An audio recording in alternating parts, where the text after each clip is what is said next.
jaalala dhugaa gochaan agarsiifame.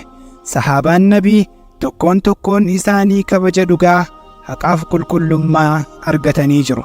Harka nabiitiin islaamummaa erga seenanii booda jireenyi isaanii jijjiiramee jaalala dhugaa rasuulaaf qaban gochaan agarsiisanii jiru. Yeroo adda addaatti rakkinaa fi qormaata guddaa dhandhamuu qabu turan. Laphee isaanii keessatti fedhii yeroo hundaa waan gaarii hojjechuu fi waan haraamaa irraa fagaachuutti cimoo turan. Wareegama guddaa kafalan, rakkina bal'aa keessas jiraatan. Ergamni da'awaa bal'aa ta'uu beekuu waliin jabeenyaan itti deeman. Maarreegaa har'a sahaabaa nabii seenaan isaanii kan barreeffame keessaa tokkoon wal barra. Maqaan isaa Khubayb ibn Adiy ibn Malik al-Awsi al-Ansaari radiyallahu anhu, gosti isaa Awsii kan Madiinaatti dhalatedha. Lubbuun, hafuurri isaa fi qalbiin isaa qulqulluu amantiittis cimaa ture.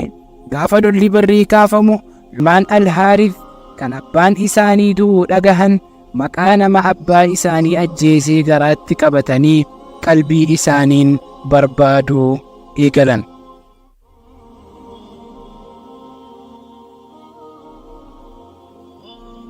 Gaaf tokko Rasuulli sallallahu alayhi wasallam iccitii waraana Qureeshii galma sochii isaanii fi qophii lola haaraa kamiyyuu baruuf jecha sahaabaa 10 filatan. Sahaabolii 10 filaman keessaa tokko Khubayb ibn Adiy isa tokko ture. Erga imalli gara Makkaatti eegalee karaa irratti harka mushrikoota Makkaa nama 200 tahaniin marfamuun dirqamate. Sahaabolii 8 ajjeesuun 2 ammoo gara gabaa garbaa Makkaatti geessuuf murteessan. Erga gara gabaatti bahuun sahaabolii kanaa dhagahame, maatiin Al-Haarith kan abbaan isaanii Badrii irratti Khubaybin ajjeefame, Khubaybin bitanii haaloo abbaa isaanii bahachuuf fedhiin isaan keessa ture har'a dhugaa ta'eef. Gabaatti bahuu sahaabolii kanaa kan nagahan maatiin Al-Haarith nama abbaa isaanii ajjeese harkatti galfachuuf carraa argatan. Maarreegaa erga bitanii booda ji'i isaan keessa jiran ji'a Muharram waan ta'eef, ji'a Muharram keessatti immoo akka Qureeshotaatti lubbuu baasuun hayyamamaa waan hin taaneef, hanga ji'i Muharram bahutti Khubaybin manatti tiksuun dirqamate. Ji'i Muharram erga bahee bakka mushrikoonni Makkaa hedduun itti argamanitti bakka Tan'iim jedhamutti Khubaybin ajjeechaaf qopheessan.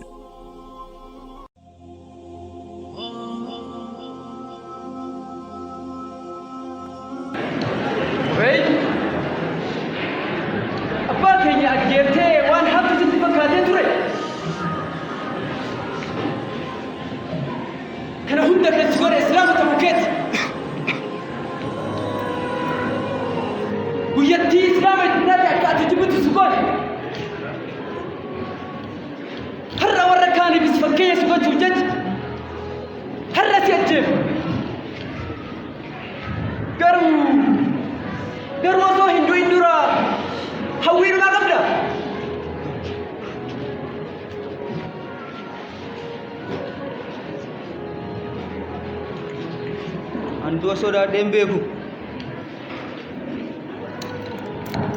Karaa Rabbii irratti du'uun koo gammachuu guddaa naaf kenna. Garuu du'a koo dura akka Rabbii koof salaatu naaf eeyyami.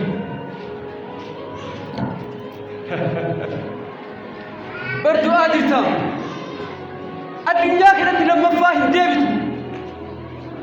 Waan hamma kana keessa salaata filatta.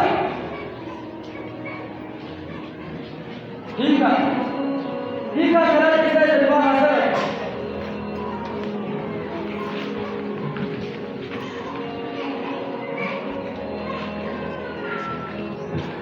Sila Muhammadiin aaliyaa keenya 360 caalaa Rabbi tokko salaata jira. Maali hummaan kana beekamtu jaa. Nama ajaa'iba.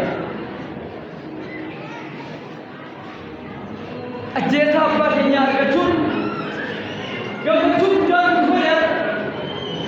Har'a guyyaa gammachuuti. Warra kaaniif immoo guyyaa gaddaa. Keessaa dubbaa kana hin gammanne akka hedduuti.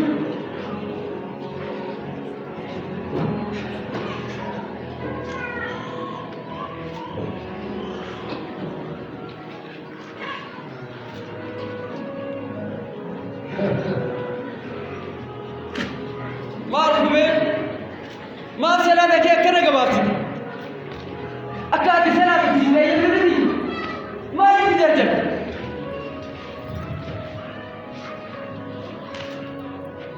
Wantaan du'a sodaadhe salaata koo turse sitti fakkaata jedhee malee silaa ani yeroo dheeraa salaata ture. Garuu ani ammayyuu amman shaayida ta'utti baay'ee jarjaraan jira. Kubeen baay'ee si dararree akkas si goonee bakka meeqatti si kukkunnee har'a immoo si ajjeesu. Osoo Muhammad bakka kee kana bu'ee firaa fi maatii kee biratti nagaa fi tasgabbii akka argattu hin barbaaddu. Wallaahi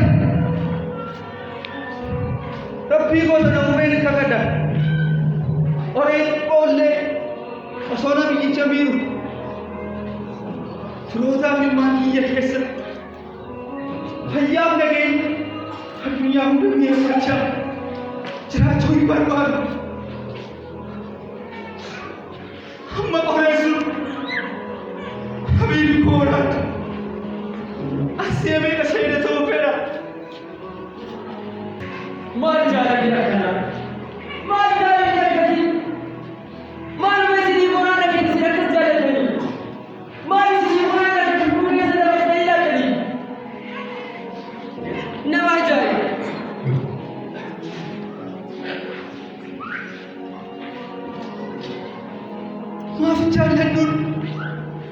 Maaf jaallannuun sababa isaaniitiin dukkanuu wallaanummaa keessaa baane isaantu karaa sirrii nutti agarsiise. Akkamittiin jaallannuun yeroo hundumaa waa'ee keenya yaada galgala ta'aa bulu nuuf kadhachuu jecha gaafa xiqqii sana isaantu shafaatuuf ta'a. Akkamittiin jaallannuun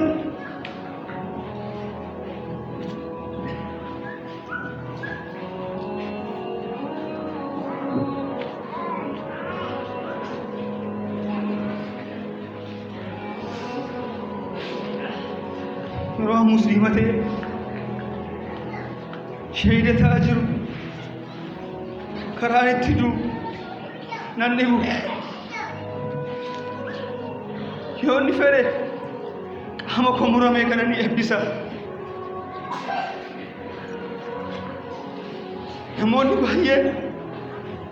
Namoonni baay'een shakkii tokko malee naannoo kootti walitti qabamaniiru.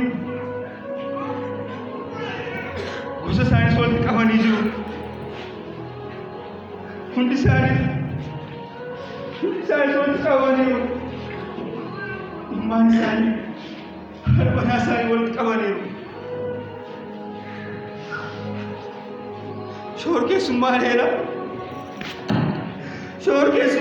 xumuramuuf jirutti yaaddeera. Hunduu carraaqqii guutuun diinummaa isaanitti agarsiisaa jira. Yaa Abbaasi walaana mudate irra ta'u sanaaf kenna. Haalli koo foon koo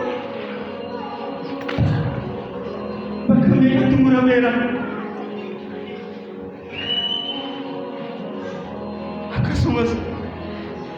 Akkasumas carraan fedhii koo kamiyyuu xiqqaadha.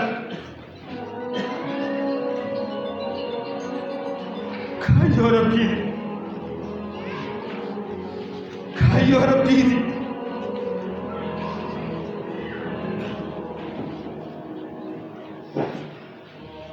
Yeroo ani musliima ta'e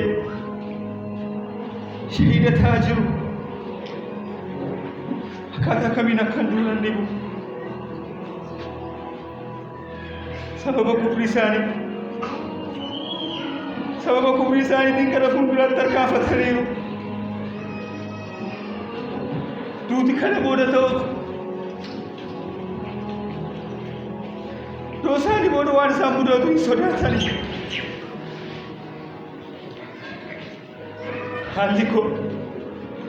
Haalli koo bu'aa jira malee mimmaan hin jiru.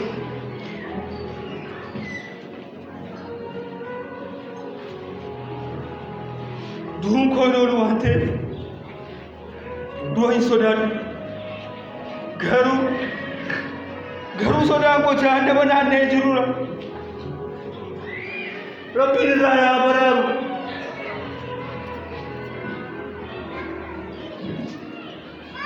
Dadhabbii koos sodaa koos agarsiisuuf hin deemu.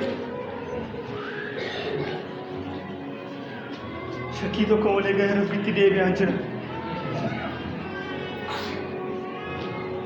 Yeroo musliima ta'ee shahiidataa jiru akkaataa kamiin akkan duunan dhibu. Yaa Rabbi karaa itti salaamataa kiyya nabiyyi kootti dabarfadhu hin qabu. Nagaa goosaaf dabarsuu kan danda'u si qofadha. Yaa Rabbi nagaa kootti na dabarsi.